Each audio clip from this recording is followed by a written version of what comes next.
In the 1850s, a lure of gold drew diggers from across the world to Ballarat, which had become the pioneering goldfields region of Victoria. But 160 years later, the town famous for the Eureka Rebellion is about to lose the last major gold producer. We all got put off, all except our manager. Get the computer out and look on Seek, I suppose. There was concern, over the last few months that this may be in the pipeline. Very disappointing news for the city and very disappointing news for all of the families who have been affected by this latest announcement. In the 1850s, more than 10,000 immigrants transformed Ballarat into Victoria's largest settlement, but the city's gold production slowed in the 1880s, only to be revived again 2 years ago, when Lihir reopened the Woolshed Gully decline. Lihir acquired the Ballarat operations back in 2007. The historic town has produced more than 12 million ounces of gold in its history, and so Lihir was confident, so it spent more than $290 million developing the site.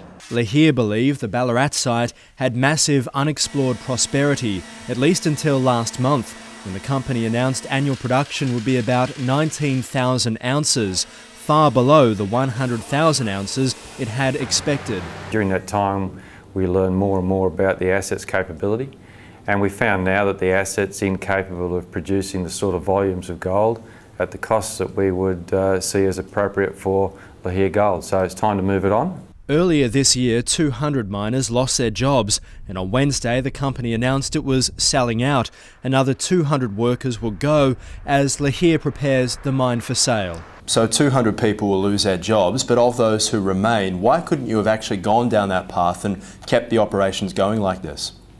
We are keeping the mine going with 100 people there. In fact, that's the plan. But under Lihir's management? No, we don't think that it fits under our ownership any longer. It's a smaller operation than suits Lihir Gold. The Ballarat Chamber of Commerce says a scale back of production will hit the town hard. No, look, it's very disappointing.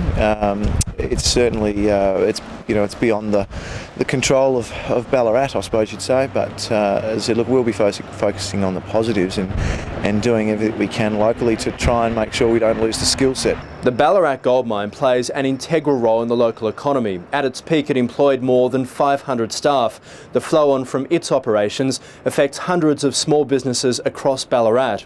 But it appears everyone here knew the writing was on the wall, its future was uncertain, and that D-Day was inevitable. Well, there's obviously a lot of flow-on effects. Those 200 people will contribute a lot to the local economy, and that's from everything from schooling through to consumer spending. It's the history of so many mining towns across the country, how to survive when the last big mining company pulls out. And so what will be the on-flow effect to other businesses in Ballarat that rely on the Ballarat gold mine now that it's going to scale back production? That's the difficult one for us to be able to gauge, and one that is going to have an impact on the community, because we know that Lihir Gold had a great relationship with local suppliers. But it must be worrying when a big company like Lihir pulls out of a regional town. We're a very resilient community. We support each other. We've gone through job losses previously. We know that in every instance, when other businesses can actually absorb some of these jobs, they will do that. They will be able to try and share skills if they can. And so what about the workers? The workforce isn't unionised. Can you guarantee they'll get a good deal? Oh, they'll get an excellent deal. They'll get all of their entitlements. In fact, in most cases, most of them will get more than their award entitlements, and they'll be paid very quickly. From what you're aware of, will there be government assistance? Every indication is that the federal and state government assistance is being provided to the workers, that there will be counselling available to them on site, and the families will be supported through this period of time. While the workers find new jobs, Lihir's hoping to find a new owner before the end of the year. Have you spoken to any potential buyers?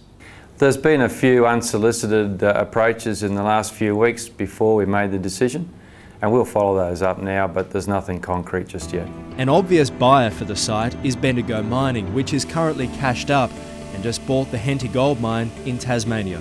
Bendigo Mining's nearby. Are they interested? As far as I know, no, actually, but they may well be in the future, who knows. They have already been approached, unsolicited approaches regarding interest in the purchase of the mine. Sunday Business understands that an international buyer has been in contact over the past few days, but is Lahir's pullout a sign of the times? Is this the future for gold mining in Australia? Unless a project is big enough, it's not going to survive?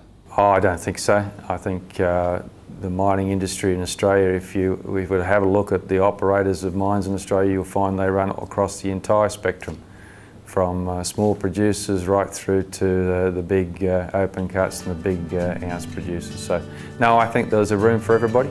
For Ballarat though, and for hundreds of workers, it's the end of an era.